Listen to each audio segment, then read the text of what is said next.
Get ready for Tamil Senior Dictation. Start. தலைவர் அவர்களே, உணவு நிலைமை குறித்த கொள்கை விளக்க குறிப்பின் மீது ஒரு சில வார்த்தைகள் கூற விரும்புகிறேன். பொதுவாக கடந்த சில ஆண்டுகளாக தமிழகத்தில் மழை அதிகமாக பெய்வதால் வெள்ளமோ மழையின்மையால் வறட்சியோ ஏற்படுகிறது. அதன் விளைவுகளை பொதுமக்கள் கோடை மாதங்களில்தான் சந்திக்கிறார்கள். அத்தியாவசிய பண்டங்களின் விலைகள் ஏறக்கூடிய சூழ்நிலை இந்த மாதங்களில்தான் உருவாகிறது. இதை கருத்தில் கொண்டு வருகிற கோடை மாதங்களில் பொதுமக்களுக்கு எந்தவிதமான நெருக்கடியும் ஏற்படாத வகையில் முன்னெச்சரிக்கையாக நம்முடைய உணவுத்துறை தகுந்த நடவடிக்கைகளை எடுக்க வேண்டுமென்று இந்த சமயத்தில் கேட்டு கொள்கிறேன். தற்சமயம் தஞ்சை மாவட்டத்திலும் திருச்சி மாவட்டத்தில் சில இடங்களிலும் விவசாயிகளிடமிருந்து கட்டாய கொள்முதல் செய்யப்படுகிறது.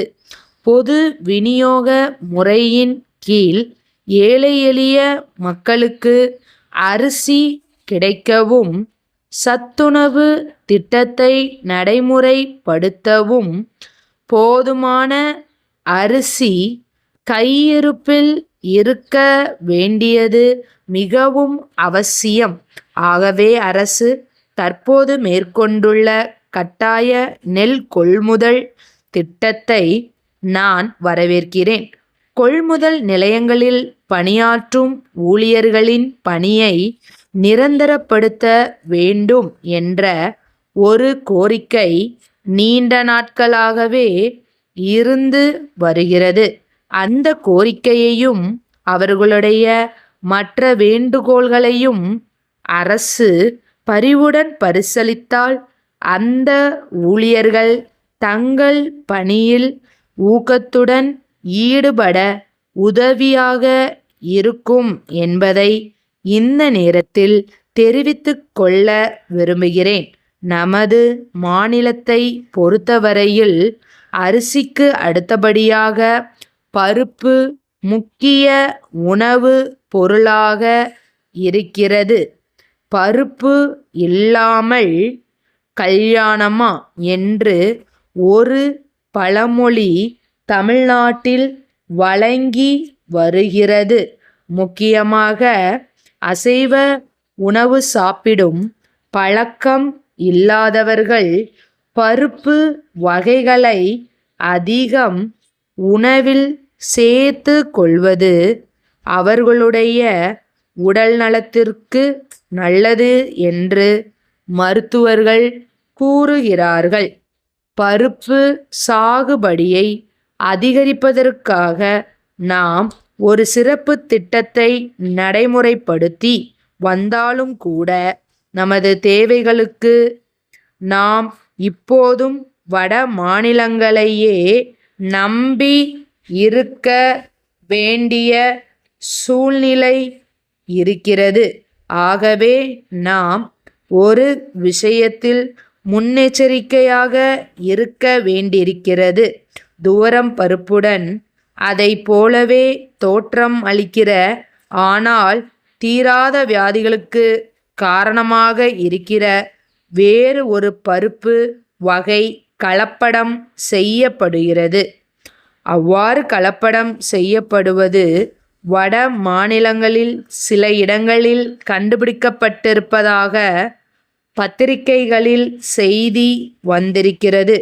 இதை மனதில் கொண்டு உணவுப் பொருள்களில் குறிப்பாக பருப்பு வகைகளில் கலப்படம் நடைபெறாமல் கண்காணிக்க அரசு எல்லாவிதமான நடவடிக்கைகளையும் எடுத்துக்கொள்ள வேண்டுமென்று கேட்டுக்கொள்கிறேன்.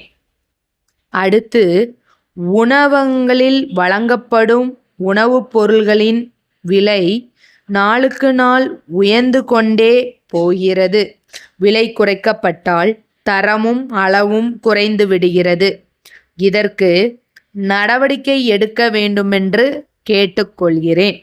சென்னை அண்ணா நகரில் உள்ள தேவி அழகு நிலையத்தின் மேலாளர், மதுரை அருள் நகர் மாதர் சங்க செயலருக்கு எழுதிய கடிதம். அன்புடையீர், தங்கள் கடிதம் கிடைக்கப் பெற்றோம்.